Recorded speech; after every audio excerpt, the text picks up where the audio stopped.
परमेश्वराची योजना आपल्यासाठी एक वेगळीच योजना आहे. Praise God. तो आपल्यासाठी वेगळे प्लॅन करणारा परमेश्वर आहे. आणि म्हणून काही वचनातून आज आपण यावेळेस वचनाचं मनन करणार आहोत आणि परमेश्वराच्या नावाला आपण धन्यवाद देणार आहोत. किती लोकांनी गिदोन आणि शमशोनाविषयी ऐकलेलं आहे? गिदोन आणि शमशोनाविषयी जुन्या करारातून नाही ऐकलं तर आज आपण कुणाविषयी ऐकूया? शमशोनाविषयी ऐकूया का गिदोनाविषयी ऐकूया? तुम्ही सांगा. दोघांना सांगायला गेलं मला वेळ पुरणार नाही. हालेलुया. ओके, तुमची कुणाची इच्छा आहे? गिदोन ऐकूया का शमशोन ऐकूया? गिदोन ऐकूया. Okay, praise God. Hallelujah. Hallelujah.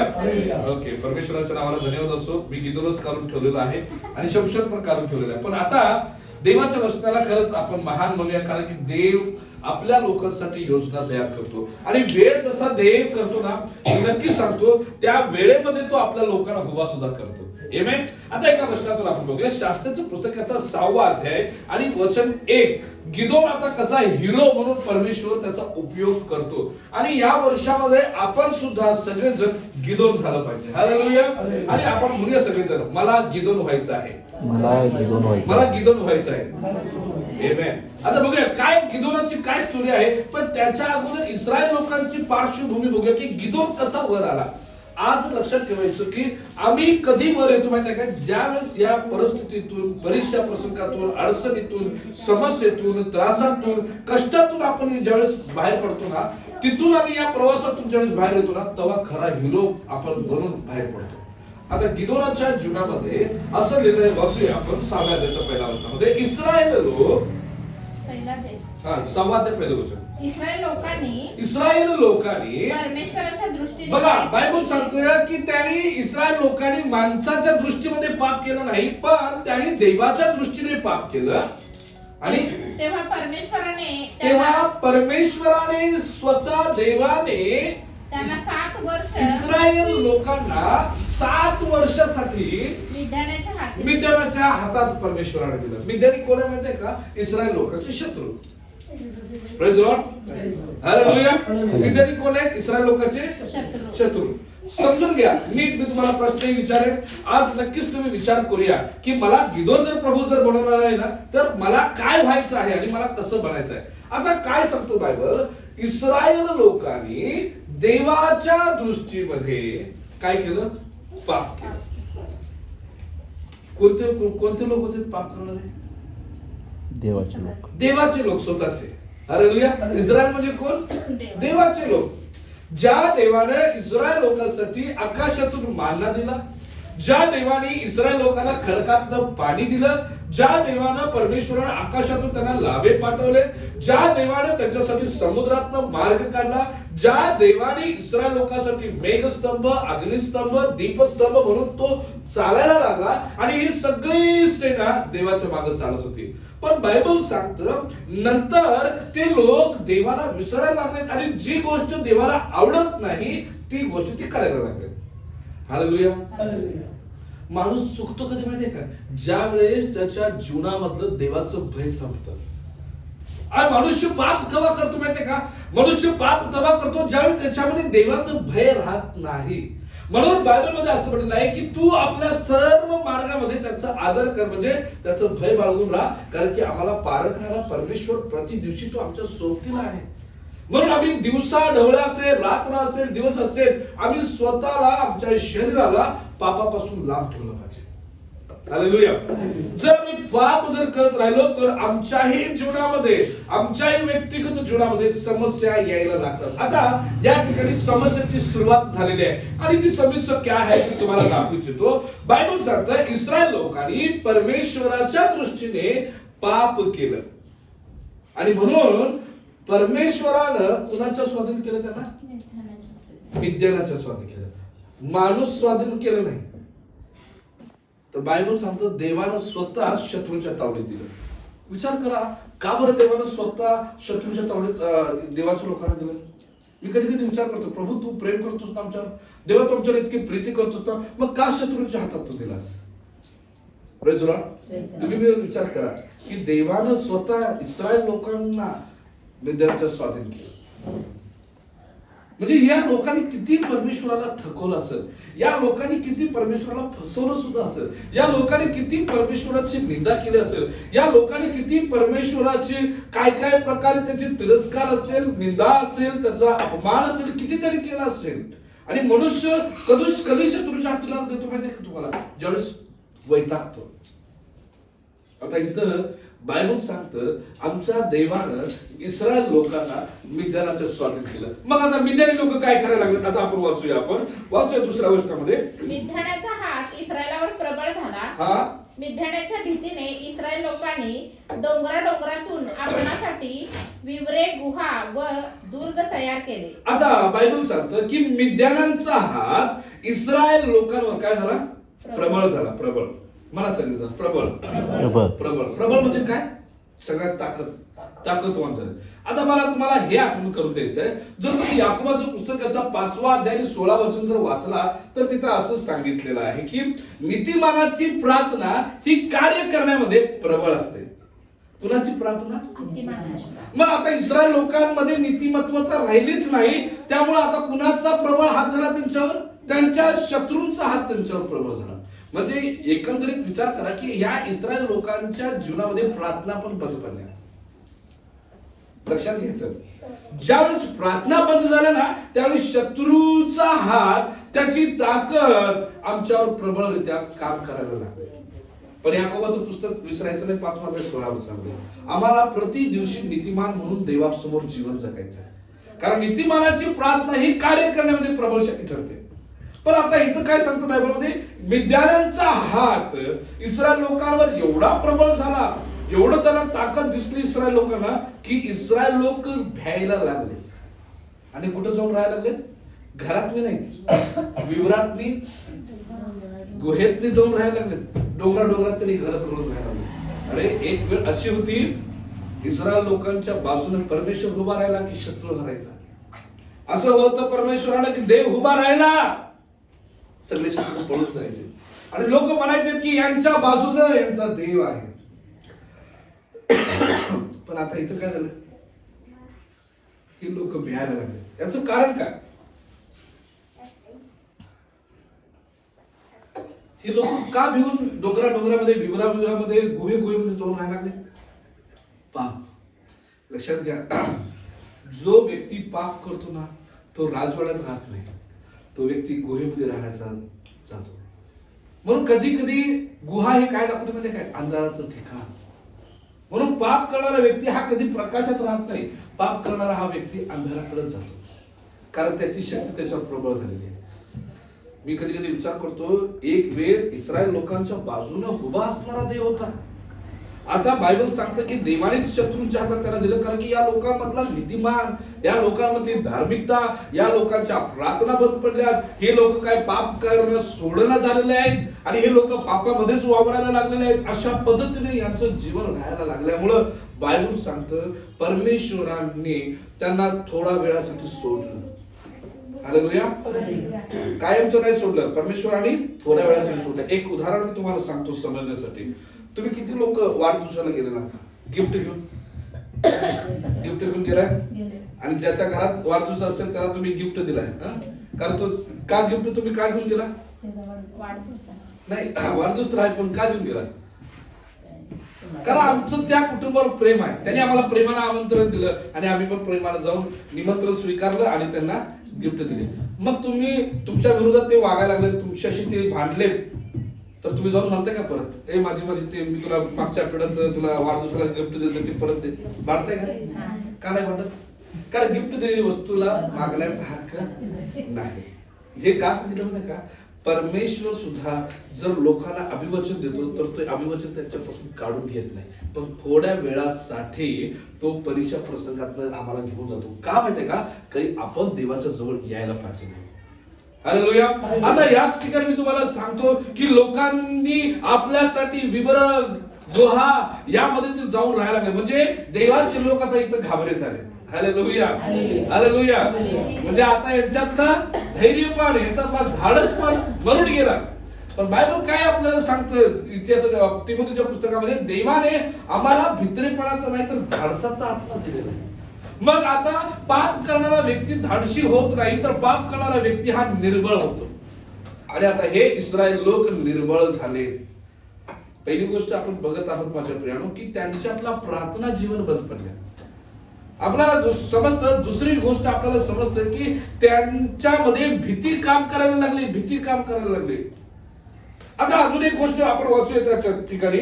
मग तिसऱ्या गोष्टीमध्ये, मग असे होईल की शेते पेरल्यावर मिद्यानी, अमेरिकी व पूर्वेकडचे रहिवासी त्यांच्यावर चढाई करत आणि त्यांच्यावर हल्ला करत होते. म्हणजे आता तिसरा प्रसंग आहे त्यांच्या जीवनामध्ये की इस्रायल लोक शेती करायचे. Hallelujah, hallelujah. कारण त्यांना काहीतरी पाहिजे होतं तिथून, कारण त्यांना अन्न पाहिजे होतं, उपज पाहिजे होतं, त्यांना त्याच्यातले प्रतिफळ पाहिजे होतं. पण बायबल सांगतं की अमालेकी यायचे, पूर्वेकडचे रहिवासी लोक यायचे आणि त्यांच्यावर चढाई करायचे. म्हणजे एवढं. आणि किती वर्ष हा त्रास होता? 7 वर्ष. मी असं म्हणतो की जर 7 वर्ष जर आम्हाला एवढा जर त्रास व्हायला लागला तर कदाचित लोक ख्रिस्ताला सोडून जातात आणि म्हणतात की नाही, लईच त्रास व्हायला लागला ख्रिस्तामध्ये, प्रार्थना एवढं करते पण देव उत्तर देत नाही. पण नक्की सांगतो, सब्र का फल हमेशा मीठा होता. हालेलुया. या लोकांवर आता चढाई झाला, या लोकांवर आता हल्ले व्हायला लागलेत, कारण की देवाच्या विरुद्ध त्याने पाप करायला लागले. मी असं म्हणतो की त्यांनी त्या वेळेमध्ये, त्या क्षणामध्ये ओळखायला पाहिजे होतं की ह्या गोष्टी आमच्या जीवनात काय घडत आहेत, या गोष्टी आमच्या जीवनामध्ये काय येत आहेत. त्यांनी त्या टायमाला ओळखायला पाहिजे होतं. पण ओळखण्यासाठी त्यांची दृष्टी सुद्धा बंद झालेली होती. म्हणजे किती पाप त्यांनी करत होते बघा, की त्यांची दृष्टी पण बंद झाली, त्यांना ओळखता येईना त्यांच्या जीवनातल्या परिस्थितीला. मी आजही सांगतो, आपल्या परिवारामध्ये आपण प्रति दिवशी ओळखलं पाहिजे, काय माझ्या देवाची दया माझ्या कुटुंबावर. मी नक्की सांगतो, तुम्हाला हे आनंद होईल की आज तुम्ही ठरवा सगळेजण की रोज कौटुंबिक प्रार्थना एक अर्धा तास का होईना माझ्या घरात झाली पाहिजे. हे ओळखा तुम्ही. का सांगतोय तुम्हाला? कारण की ज्या कुटुंबामध्ये पारिवारिक प्रार्थना होते त्या कुटुंबामध्ये परमेश्वराचा आशीर्वाद असतो. आणि तो आशीर्वाद कुठलाही मी तुम्हाला दाखवतो. बोर्ड तिथंच ठेवा. स्तोत्रसंहिता 132 अध्याय त्याचं 15वं वचन जरा वाचून बघा. स्तोत्रसंहिता 132:15. या ठिकाणी इस्रायल लोकांचं अन्न कोण घेऊन चाललं माहिती काय? शत्रू घेऊन चालला. इस्रायल लोकांनी केलेली शेती नासाडी कोण करून चालले? पूर्वेकडचे लोक आणि शत्रू आणि अमालेकी लोक करून चालले. पण बायबल काय सांगतं? 132:15, मी तिला विपुल अन्न सामग्रीचा मी तुला केवढं अन्न देईन म्हटलं देवानं? विपुल अन्न. विपुल म्हणजे याचा अर्थ कधी न संपणारा आशीर्वाद. आणि एवढंच नव्हे, तो आशीर्वाद कशाचा दिला देवानं? अन्न सामग्रीचा मी तुला आशीर्वाद देईन. हालेलुया. म्हणजे जो देव विश्वास योग्य आहे त्याच्या अन्न सामग्रीविषयी, आणि तोच देव ज्याने 5000 लोकांना जेवू घातलं, तोच देव जो भुकेच्या वेळेमध्ये लोकांना तृप्त करतो. आता मात्र इथं असं झालं की इस्रायल लोकांच्या प्रार्थना बंद पडल्या, इस्रायल लोकांचे आत्मिक डोळे बंद झाले आणि त्यांचं अन्न दुसराच घेऊन चालला. म्हणून मी सांगतो की कौटुंबिक प्रार्थना ही काय आहे? रोज जर तुम्ही अर्धा तास जर देवाला भिवून, पास्टरनं सांगितले म्हणून नव्हे, देवानं माझ्यासाठी आलेलं नियोजन या नवीन वर्षामध्ये आहे, असं जर करून जर एक कुटुंब मिळून जर तुम्ही रोज प्रार्थना करायला लागला, तुमच्या घरातल्या अन्न सामग्रीवर सुद्धा देवाचा आशीर्वाद असेल. आमेन. संपणार नाही अन्न, त्या अन्नामध्ये अजून परमेश्वर बरकत घालेल. आपण राबतोय कशासाठी? राबतोय कशासाठी? कष्ट करतोय कशासाठी? अन्नासाठीच ना. मग तरी सुद्धा आमचं अन्न संपतंय घरातलं. का? कारण कुठेतरी आम्ही सुद्धा आमच्या कौटुंबिक प्रार्थनेमध्ये कमी पडलेलो आहोत. आणि जसं आम्ही हे सांगितलं, नवीन वर्षामध्ये आमचे सर आहेत, विभक्ती सिस्टर आहेत, कंटिन्यू 1 तासभर प्रार्थना घरात रोज संध्याकाळचं त्यांची फॅमिली प्रार्थना होती. म्हणून आता एक लहान मुलांना गीत गायलं बघा, कारण ते तू शिकला. मला ह्या गोष्टी तुम्हाला सांगत असताना आनंद होत ह्या गोष्टीचा होतो की या मिद्यानाच्या जीवनातून आपण शिकूया की शत्रू काय काय चढाई करून गेला, शत्रूने काय काय आमचं घेऊन गेलं, शत्रू आमच्या जीवनात काय काय घेऊन आज पण तो जात आहे. आता इस्रायल लोकांचं अन्न सामग्री घेऊन चालला आणि त्यांच्यावर चढाई करून त्यांच्यावर हल्ले व्हायला लागले, मार पडायला लागला, त्यांना विरोध व्हायला लागला. एवढंच नव्हे, अजून आपण वाचून बघूया 4थ्या वचनामध्ये, आणि त्यांच्या समोर तळ देऊन गरजाच्या परिसरापर्यंतच्या पिकांचा नाश करीत इस्रायलात अन्न, शेरडे, मेंढरे, गाई, बैल, गाढवे वगैरे काही एक उरू देत नसत. आता काय काय नेलं? नाश अन्न बायबल काय सांगतं बघा, नीट असलेलं आहे की पिकाचा नाश करीत इस्रायलात अन्न, शेरडे, मेंढरे, गायी, बैल, गाढवे वगैरे काही सुद्धा उरत नसेल. कुठं माहितीये काय? 4थ्या वर्षामध्ये त्यांच्या समोरच ते उभं राहत होते. विद्यार्थी उभं राहायचे आणि म्हणायचे, चला त्यांची सगळं गायी, ढोरं, शेरडं, मेंढरं काय काय आहे ते सगळं काढा, घ्या त्यांच्याकडं. इस्रायल लोकांच्या समोर उभं राहून त्यांचं घेऊन होतं. पण इस्रायल लोकांची धाडस होईना जाऊन शत्रूवर प्रभुत्व करावं किंवा जाऊन शत्रूवर हल्ला करायचा. का हल्ला? का त्याचं धाडस संपली नाही किंवा का त्याच्यामध्ये ते धाडस आले नाही? कारण ती टोटली रिकामी झालेली होते. त्यांची दृष्टी बंद झालेली होती, त्यांच्या प्रार्थना बंद झालेल्या होत्या, त्यांचे हात मारणं बंद झालेलं होतं, त्यांचं जीवन हे टोटली संपलेलं होतं.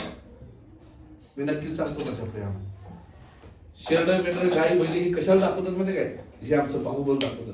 ज्या बाहुबलावर आम्ही शेती करू शकतो, ओझं वाहू शकतो, कुटुंबाचा भार वाहू शकतो. म्हणून मी नेहमी मंडळी बोलतो की जर ज्यावेळेस तुम्ही दर रविवारी प्रार्थना बसताय ना, 6 दिवस जे परमेश्वर तुम्हाला ताकद देतो ना, त्या ताकदीचा उपयोग प्रभूच्या गौरवासाठी करायचा. तर कवा म्हणजे का? 7वा दिवस प्रभूच्या मंदिरात बसून त्याला धन्यवाद दे. प्रभू, जी ही ताकद मला तू दिलास या 7 दिवसामध्ये, माझं बळ, माझी ताकद तूच होतास परमेश्वर. हालेलुया. बघा बायबल काय सांगतो या ठिकाणी की इस्रायल लोकांच्या समोर मिद्यानी उभा राहत होते, त्यांनी त्यांच्या पिकाची सगळी नासाडी करून जात होते. नासाडी या शब्दाला तुम्ही जरा समजून घेतला ना, काही एक उरू देत नव्हतं, म्हणजे सगळंच पुसून घेऊन जात होते. का या गोष्टी? कारण इस्रायल लोक देवाच्या विरुद्ध पाप करत होते. इस्रायल लोक देवाच्या विरुद्ध पाप करत, म्हणजे पापाचा परिणाम कुठं कुठं झाला? एक, घरात राहता येत नव्हतं कारण त्यांनी गुहेत जाऊन राहिले. दुसरी गोष्ट आपण बघितलं की त्या पापाचा परिणाम एवढा झाला की ते काही बी करायला, काय तर काम करायला गेलं तिथं अपयशच आलं. त्यांच्या रोजच्या जीवनामध्ये अपयश यायला लागलं. तिसरी गोष्ट आपण बघतो या ठिकाणी की त्यांच्या जीवनामध्ये दुसराच व्यक्ती येऊन हल्ला करायचा आणि चढाई करून तो जात होता, कारण संपलं सगळं जीवन. अजूनही आपण 4थी गोष्ट बघतोय की ज्याच्यावर त्यांचा भरोसा होता, ज्या पिकांवर आणि ज्या गुराढोरांवर त्यांचा विश्वास होता की ते त्यांना मिळवून देतील, राबून देतील, कष्ट करून देतील, ते पण शत्रू घेऊन जायचं होता. म्हणजे मी आज सांगते की आमची ताकद पण आमचा शत्रू घेऊन जातोय. म्हणून रोज संध्याकाळच्या प्रार्थनेमध्ये या ताकदीचा उपयोग देवाच्या गौरवासाठी झाला पाहिजे. हालेलुया. आणि रोज संध्याकाळी ही प्रार्थना केली पाहिजे की प्रभू धन्यवाद, मला दिवसभर तू ताकद दिलास. आपण काय प्रार्थना करतो माहिती का? रोज रात्री प्रभू धन्यवाद, दिवसभर तू मला सांभाळलास. करतो की नाही? आणि सकाळी उठल्यानंतर काय प्रार्थना करतोय? प्रभू धन्यवाद, रातभर सांभाळ. म्हणजे देव आमचं रातभर मी सांभाळतोय, दिवसभर मी सांभाळ. पण प्रभूला कधी म्हटलं की प्रभू धन्यवाद, दिवसभर मला काम करण्याची ताकद तू दिलास, ही ताकद तुझ्याकडनं मला मिळाली. सगळ्या बाबतीत सर्व गोष्टीमध्ये देवाचा मी आभार मानला पाहिजे. पण आता शत्रू ते पण काढून घेतलं. आता वाचूया आपण अजून एक वचनामध्ये, 5व्या वचनामध्ये, कारण ते आपले पशु व डेरे घेऊन चढाई करत आणि टोळधाडीप्रमाणे उतरत, ते व त्यांचे उंट अगणित होते. अशा प्रकारे ते देश उजाड करावयाला येत असत. आणि आता इस्रायल लोकांना मिद्यानी लोक कशासाठी येत होते? उजाड करायला. उजाड म्हणजे काहीच ठेवायचं नाही त्याच्या शिल्लक, कारण देवानं तर आपल्या हातात दिले त्यांना. पाक त्यांचा सापडा साफ करून टाकायचा. आणि बायबल सांगतं उंट अगणित होते. अगणित म्हणजे मोजता येत नाही एवढं उंट. फक्त कुणाचा नाश करायसाठी? इस्रायल लोकांचा नाश करायसाठी. बघा देवाचा हात किती मोठा आहे. म्हणून मी नक्की सांगतो तुम्हाला, प्रति दिवशी देवाला आम्ही ओळखलं पाहिजे. हालेलुया. आमचा देव प्रेमळ आहे, आमचा देव अद्भुत आहे, आमचा देव सामर्थ्यवान देव आहे. ओळखलं पाहिजे आपण. पण इथं ह्या लोकांच्या चुकांमुळे परमेश्वराने स्वतःच इस्रायल लोकांना उचललं आणि बिद्याला स्वतः बिद्याला म्हटलं काय करायचं ते करा, काय करायचं ते करा. पण ह्या 7 वर्षामध्ये म्हणतो की का कोणी प्रार्थना केल्या नाही, का कोणी देवाजवळ विनंत्या केल्या नाही, का कोणी देवाजवळ येऊन रडलं नाही, का कोणी येऊन परमेश्वराजवळ प्रार्थना केलं नाही. कारण की टोटली त्यांचं जीवन 7 वर्षामध्ये नुसता शत्रू शत्रू शत्रू शत्रूचा आवाज कानावर, शत्रू डोळ्यासमोर, शत्रूचे विचार डोळ्यासमोर, हे सगळं त्यांच्या जीवनामध्ये होतं. म्हणून मी नक्की सांगतो माझ्या प्रियानो की तुमच्या डोक्यामध्ये, तुमच्या डोळ्यामध्ये, तुमच्या कानामध्ये जगातले विचार येऊ देऊ नका, सगळे विचार देवाचे येऊ द्या. हालेलुया. ज्यावेळेस सगळे विचार त्याचे यायला लागतात, प्रभू आम्हाला आशीर्वादित करायला लागतो. आता बघूया या ठिकाणी आता चांगली गोष्ट घडत आहे ते म्हणजे 6व्या वचनामध्ये मिद्यानामुळे इस्रायलाची हालाकीची अवस्था झाली. ज्यावेळेस मनुष्य पाप करतो त्यावेळेस माणसाची परिस्थिती कशी होती? हालाकीची होते. बघा सगळेजण, ज्यावेळेस मनुष्य पाप करतो, देवाच्या विरुद्ध वागतो, त्यावेळेस त्यांची परिस्थिती हालाकीची होते. आज प्रभूला धन्यवाद द्या, आपण चांगल्या घरात राहतो. पण जे लोक देवाला विसरतात ना, चांगल्या घरात राहून सुद्धा भयानक घरात राहिले तर त्यांची परिस्थिती झाली, हे खूप डेंजर आहे. मिद्यानाच्या भीतीमुळे बायबल सांगतंय की इस्रायल लोकांची परिस्थिती खूप हालाकीची झाली. काय वाटतं तुम्हाला? मला असं विचारायचं तुम्हाला की हालाकीची परिस्थिती म्हणजे कशी झाली असेल परिस्थिती? काय वाटतं मला? तुम्ही जरा सांगावं असं माझी इच्छा आहे. हालाकीची म्हणजे कशी? जेवण मिळालं नसेल, अजून राहायला जागा नाही, झोपायला जागा नाही, मुलाबाळांचं पण हाल व्हायला लागलं, शिरड मिंडर पण नाही, राबून खावं म्हटलं तर शत्रू येऊन खाऊन जातोय. म्हणजे मी विचार करा की कशी त्यांची परिस्थिती झाली असेल. का? देवाला सोडल्यामुळे. बरोबर, देवाला सोडल्यामुळे. मी आजही तुम्हाला सांगतो, जीवनामध्ये सगळं सोडलं तर चालेल, पण देवाला कधी सोडलं नका. हालेलुया. हालाकीच्या परिस्थितीला, समृद्धीमध्ये परिस्थितीला आणणारा फक्त एकच आहे, तो म्हणजे प्रभू येशू ख्रिस्त. हालेलुया. तो दरिद्राला उकरड्यातनं पण उचलायला समर्थ आहे आणि उकरड्यातल्या व्यक्तीला अधिपतीच्या पंक्तीला पण तो बसवायला समर्थ आहे. असा तो देव आहे. हालेलुया. एवढा जर तो महान असा देव आहे तर इस्रायल लोकांनी ओळखायला पाहिजे होतं 7 वर्षामध्ये. पण बायबल सांगते की 7 वर्ष त्यांनी ओळखलं नाही. पण आता 7व्या वचनामध्ये आपण बघत आहोत की मिद्यानाच्या भीतीमुळे इस्रायल लोकांची परिस्थिती हालाकीची झाली आणि तेव्हा इस्रायल लोकांनी परमेश्वराचा धावा केला. माणूस कधी देवाचा धावा करतो आज जगामध्ये? ज्यावेळेस त्याची परिस्थिती हालाकीची होते. हालेलुया. म्हणून तुम्ही अनेकांसाठी प्रार्थना करा, पण एवढं सांगतो, तो व्यक्ती तोपर्यंत प्रभू जवळ येत नाही जोपर्यंत त्याची परिस्थिती हालाकीची होत नाही. हालेलुया. प्रभूला गौरव असो. या वचनाबद्दल खरंच देवाला धन्यवाद द्या की ह्या 7 वर्षामध्ये त्यांनी देवाचा धावा केला. धन्यवाद येशूला. हालेलुया. त्यांनी देवाचा धावा केला. म्हणून मी तुम्हाला सांगतो, आमच्या प्रत्येकाच्या जीवनामध्ये देवाचा धावा हा अत्यंत गरजेचा आहे. आता थोडं पुढे आपण जाऊया. एवढं सगळं होत आहे, एवढी सगळ्या परिस्थिती बिकट होत चाललेल्या आहेत, सगळ्या होत चाललेल्या आहेत आणि देवाचा त्यांनी आता धावा केला. आणि 7व्या वचनामध्ये पुन्हा असं म्हटलेलं आहे की मिद्यानाच्या जाचामुळे इस्रायल लोकांनी परत परमेश्वराचा धावा केला. आहे का लगेच ते वचन? सावं पण आला, सांगतो मला, अजून मिद्यानाचा जाच वाढायला लागला, अजून मिद्यानाची परीक्षा वाढायला लागली, अजून मिद्यानी लोकांना त्रास देऊ लागला. जसं त्रास वाढायला लागला तसं लोक प्रार्थना करायला लागले. हालेलुया. म्हणून आजही तुम्हाला सांगतो, जेवढा त्रास होईल तेवढा जास्त प्रार्थना करायच्या. आमेन. आमेन. सगळे म्हणे आमेन. जेवढा त्रास तेवढा प्रार्थना करायच्या. इकडे असं झालंय, मिद्यानी लोकांचे जाच करायला लागले, इकडे इस्रायल लोक प्रार्थना करायला लागले. कारण की सगळं गेलं त्यांचं. पण मी खरंच देवाला धन्यवाद देतो, की सगळं त्यांचं गेलं पण त्यांच्यातला परमेश्वर गेला नाही. हालेलुया.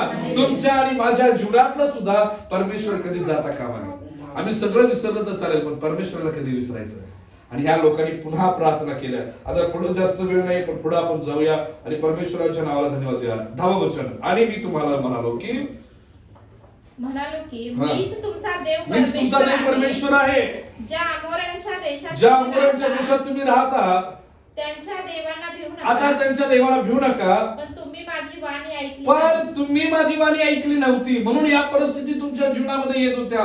म्हणून मी तुम्हाला मिद्यानाच्या स्वाधीन केलं होतं. मी तुमचा देव होतो, पण तुम्ही अमोऱ्यांच्या देवाला देव मानत होता. तुम्ही माझी प्रार्थना ऐकली नाही, तुम्ही माझी वाणी ऐकली नाही, तुम्ही माझा आवाज ऐकला नाही. म्हणून प्रति दिवशी देव आम्हाला काय सांगतो माहिती काय? त्याचा आवाज ऐकण्यासाठी. दुसरी गोष्ट सांगतो तुम्हाला, एक आमच्या कुटुंबामध्ये रोज प्रार्थना झाला पाहिजे आणि दुसरी गोष्ट रोज देवाचा आवाज ऐकायचा. आपण कसा आवाज ऐकायचा माहिती? एक प्रार्थनेला बसल्यानंतर, दुसरी गोष्ट बायबल वाचल्यानंतर. ज्यावेळेस तुम्ही प्रत्येक जण, कौटुंबिक प्रार्थना ही सगळ्यांसाठी असते, पण पर्सनली प्रत्येक जण सुद्धा एक एकटा रोज देवाच्या प्रार्थनेचा त्याचा आवाज ऐकल्याशिवाय कुठे बाहेर पडायचं. हालेलुया. हे आज निर्णयच करायचाच 2026 मध्ये मी घरातनं कामाला बाहेर पडण्या अगोदर गुडघे टेकेन प्रार्थना करेन, नाहीतर बायबल वाचेन, 1-2-3 शास्त्रपाठ वाचेन, प्रार्थना करेन आणि मग जाईन. बघा दिवसभर देव तुम्हाला कसा चालवतो. तुमच्या पोटामध्ये अन्न जरी नसलं ना, वचन तुम्हाला ताकद देऊन तुम्हाला काम करायला तयार करेल. हालेलुया. हे लिहून ठेवा तुम्ही, कारण बायबल सांगतं की देव विश्वास योग्य आहे. हालेलुया. आता परत पुढे आपण वाचूया 11व्या वचनामध्ये. मग परमेश्वराचा दूत अफ्रा येथे येऊन योवाश अबिएझरी ह्याच्या एका वृक्षाखाली बसला. त्यावेळी त्याचा मुलगा गिदोन मिद्यानापासून गव्हाचा बचाव करण्यासाठी द्राक्ष कुंडात त्याची झोडणी करीत होता. आता इथं आला, ज्या हिरोला आपण सुरुवात केली तो म्हणजे गिदोन. Praise Lord. काय करत होता तो? गव्हाची जोडणी करत बसलेला होता. गव्हाची जोडणी कशासाठी? शत्रूच्या तावडीतनं आमचं गहू सुरक्षित राहावं म्हणून. पण ज्यावेळेस हालाकीची परिस्थिती होते, लक्षात हे ठेवायचं, तुमच्या हालाकीच्या परिस्थितीमध्ये तुमच्यासाठी माझ्यासाठी कोण येत नाही, तिथं देवाचा दूत आमच्यासाठी संदेश घेऊन येतो. आमेन. आमेन. इथं देवाचा दूत आला आणि काय संदेश घेऊन आला हे मी तुम्हाला सांगू इच्छितो. संदेश काय होता बघा 12 वचनामध्ये. त्याला परमेश्वराच्या दूताने दर्शन देऊन म्हटले की हे बलवान वीरा, परमेश्वर तुझ्या बरोबर आहे. हालेलुया. हालेलुया. एक गिदोन आहे ज्याला देवाला असं म्हटलं की हे बलवान वीरा, परमेश्वर तुझ्या बरोबर आहे.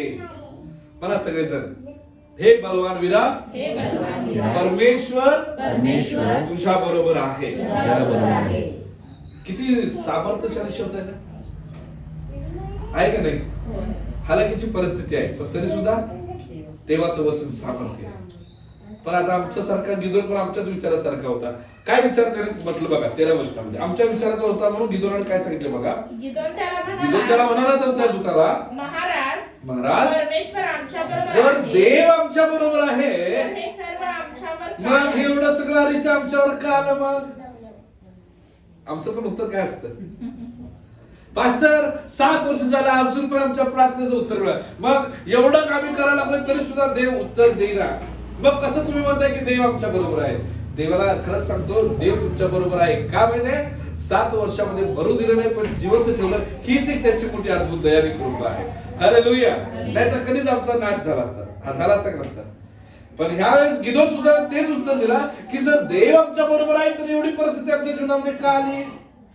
मी खरंच सांगतो, परिस्थिती का आली असेल? तुम्हाला काय वाटतं का आली असेल परिस्थिती ही?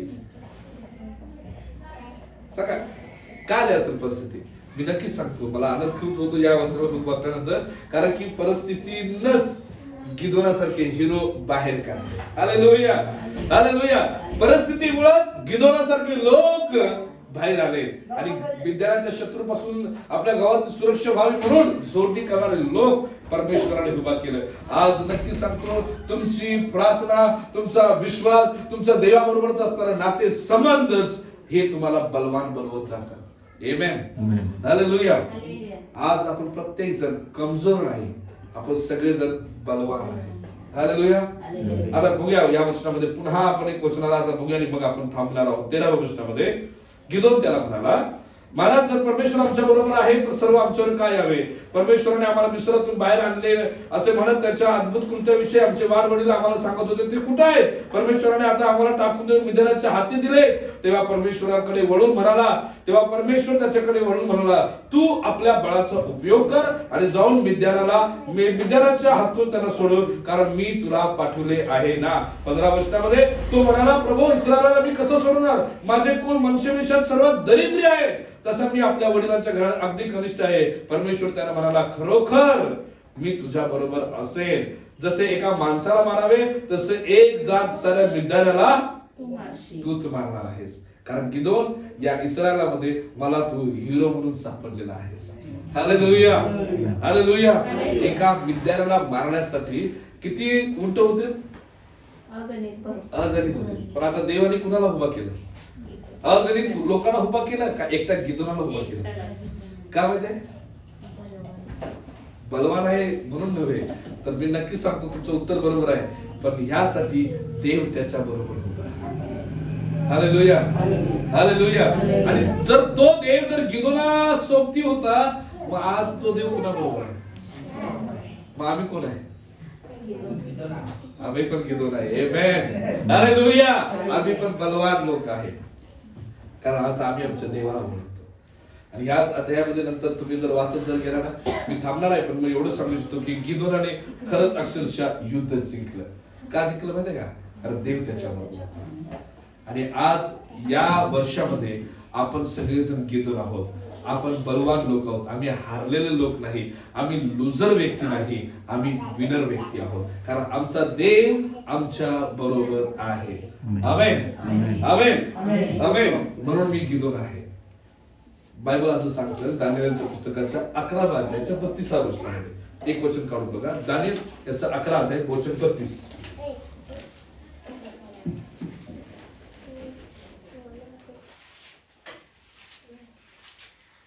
दानिएल 11:32. हा, इकडच्या बाजूला. हा, घ्या तुम्ही पुढे कागदाचे घ्या तुम्ही. हा, यशाया, यिर्मया, एस्केल, दानिएल.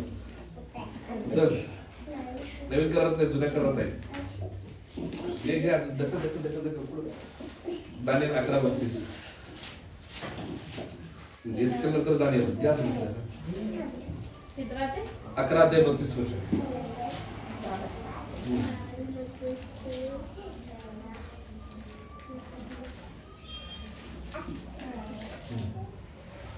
म्हटलं जे लोक आपल्या देवास ओळखतात, हा, जे करारा संबंधाने दुष्ट वर्तन करतात, त्यास तो कुचलावून काय करेल? भ्रष्ट करेल. पण जे लोक आपल्या देवास या वस्तूला अंडरलाईन करायचं. पण जे लोक आपल्या देवाला ओळखतात, पण जे लोक आपल्या देवाला ओळखतात ते बलवान होऊन थोर कृत्य, तेच लोक बलवान होतात आणि तेच त्याच्या जीवनामध्ये थोर कार्य करतात. हालेलुया. मग आता मला तुम्ही सांगा, तुम्ही देवाला ओळखताय की नाही ओळखताय? मग आता तुम्ही कोण आहात? बलवान. हालेलुया. पैलवान नाही, बलवान.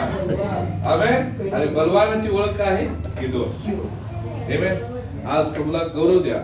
या 2026 मध्ये देवाची पण इच्छा हीच आहे की हालाकीची परिस्थिती, बिकट परिस्थिती, शत्रूंच्या स्वाधीन झालेली परिस्थिती, या सगळ्यातनं बाहेर आपण आलेलो आहोत. आणि परमेश्वराने आम्हाला जर बाहेर काढलेलं आहे, तर प्रति दिवशी माझ्या जीवनातून मला प्रभूला रोज ओळखता आलं पाहिजे. आणि ज्यावेळेस मी रोज प्रभूला ओळखेन, तर मी बलवान होईल आणि प्रभू मला थोर करेल. आमेन. हालेलुया. मग आजपासून खरं सांगतो, इथंच तुम्ही निर्णय घ्या की रोज संध्याकाळी तुमच्या घरामध्ये कौटुंबिक, आपल्या मुलाबाळाला घ्यायचं, कौटुंबिक प्रार्थना चालू करायची. करणार काय? 10-15 मिनिटं का असणार, पास्टरला दाखवायसाठी नको, देवाची उपस्थिती आपल्यामध्ये असावी. करणार. आणि रोज सकाळी कामाला जाताना घरात आपल्या दरवाज्यात बाहेर पडण्या अगोदर प्रार्थना करून बाहेर पडायचं, त्याचा आवाज ऐकायचा. कारण त्याचा आवाज ऐकल्यानंतर परमेश्वर आम्हाला शत्रूच्या तावडीतनं काय, आम्ही जिथं उभा राहिलो तिथं शत्रूच तिथं पळून गेला पाहिजे, अशा लायकीचा प्रभू आम्हाला बनवेल. हालेलुया. बलवानासमोर शत्रू थांबतोय का? हा, तुम्ही सांगा, थांबतोय का? मग जर तुम्ही जर प्रार्थना करून जर बाहेर पडल्यानंतर शत्रू मग काय करायचं? एका पायाने पळून जर, बाबा हा खरा गिदोन इथं माझ्या समोर आलेला आहे, ज्याच्या बरोबर त्याचा देव आहे. आमेन. एवढं सामर्थ्यशाली वचन मी ज्यावेळेस कधी कधी विचार करतो ना, कधी कधी मला जाणीव होते की प्रभू आम्ही कोण होतो, पण आज तो मला काय केलेलं आहे. आणि प्रभूला खरंच गौरव असो, परमेश्वराने आम्हाला एवढ्या मोठ्या आशीर्वादामध्ये आणलेला आहे. याच्या व्यतिरिक्त मी असं म्हणतो की जगात काहीच माझ्यासाठी महत्वाचं नाही, माझा देवच माझ्यासाठी खूप महत्वाचा आहे. आमेन. या प्रार्थना करा.